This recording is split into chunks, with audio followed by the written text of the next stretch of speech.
नमस्कार। आज हम बात करेंगे पंच महापुरुष योग की। यह पंच महापुरुष योग जो होता है वो 5 ग्रहों से बनता है। अलग अलग योग होते हैं जिसमें मंगल से बनता है रोचक योग, बुध से बनता है भद्र योग, गुरु से बनता है हंस योग, शुक्र से बनता है मालव्य योग और शनि से बनता है शश योग। आज हम पहला जो योग होता है पंच महापुरुष का रोचक योग, इसके बारे में बात करेंगे। यह मंगल ग्रह से बनता है। यह योग ग्रहों के स्वभाव के अनुसार बनता है।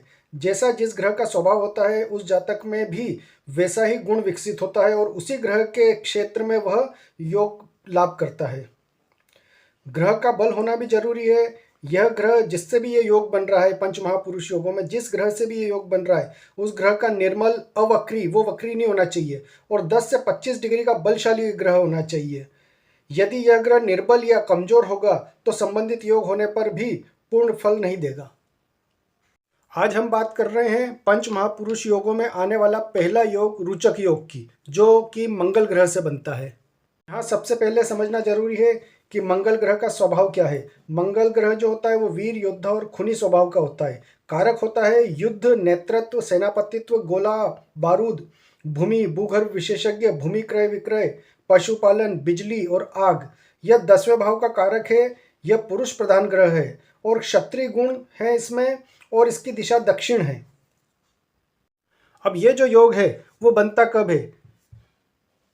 जब कभी मंगल केंद्र में, केंद्र होते हैं 1, 4, 7 और 10, ये मैं पिछले वीडियो में बता चुका हूं। तो जब कभी मंगल, पहली शर्त ये होती है कि मंगल चारों केंद्रों में से किसी एक केंद्र में हो और दूसरी शर्त ये होती है कि वो स्वराशि हो, उच्च राशि हो या फिर अपनी मूल त्रिकोण राशि में हो। अब मंगल की जो स्वराशि आती है वो पहली आती है मेष राशि, दूसरी आती है वृश्चिक राशि और उच्च का होता है मंगल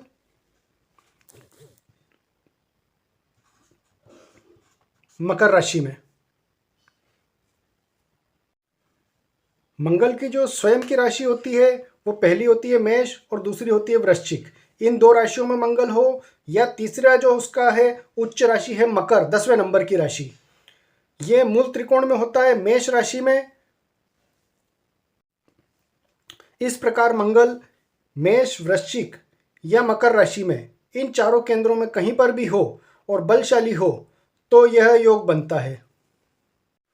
और यह योग और ज़्यादा बलशाली हो जाता है जब मंगल केंद्र या त्रिकोण का स्वामी हो। ये केंद्र जो होते हैं 1, 4, 7 और 10, ये केंद्र होते हैं। 1, 5, 9 ये त्रिकोण होते हैं। अगर इनमें से किसी का स्वामी हो, या तो केंद्र का या त्रिकोण का, तो ये योग और ज़्यादा प्रभावशाली होता है। अगर किसी कुंडली में मंगल कारक नहीं हो, मारक हो या लग्न का अपोजिट हो तो भी वो फायदा तो करेगा, लेकिन उतना फायदा नहीं करेगा। इस योग का उतना प्रभाव नहीं मिल पाएगा जितना मिलना चाहिए। लेकिन अगर वो केंद्र या त्रिकोण का स्वामी है और कुंडली के लिए कारक है तो इसका पूर्ण लाभ मिलता है।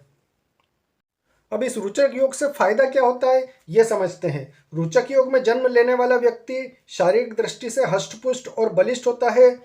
अपने कार्यों से वह संसार में प्रसिद्ध होता है तथा स्वयं के अतिरिक्त देश की कीर्ति को भी उज्ज्वल करता है। वह स्वयं राजा होता है अथवा अपना पूर्ण जीवन राजा के तुल्य ही व्यतीत करता है। अपने देश की सभ्यता और संस्कृति के प्रति वह पूर्णतः जागरूक और सजग और समर्पित रहता है तथा उसकी उन्नति में निरंतर प्रयत्नशील रहता है। ऐसे जातक का चरित्र उच्च कोटि का होता है तथा उसे जीवन में सच्चे मित्र प्राप्त होते हैं। ऐसा जातक किसी भी प्रकार के प्रलोभन और दबाव में नहीं आता है। आर्थिक दृष्टि से वह संपन्न होता है और जीवन में द्रव्य या धन का अभाव महसूस नहीं करता तथा दीर्घायु होता है। सेना या मिलिट्री में होने पर ऐसा व्यक्ति उच्च पद प्राप्त करता है या नेता, कमांडर या मुख्यमंत्री बनता है। इस योग में जन्म लेने वाला जातक स्पोर्ट्स के क्षेत्र में भी विशेष उन्नति प्राप्त करता है।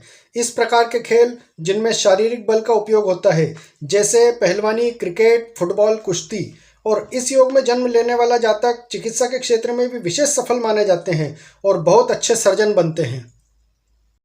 इस प्रकार आज हमने देखा कि मंगल अपने स्वभाव के अनुरूप रोचक योग बनाता है। शर्त यह है कि वो उच्च राशि या स्वराशि का होना चाहिए या मूल त्रिकोण राशि में होना चाहिए और केंद्र में होना चाहिए।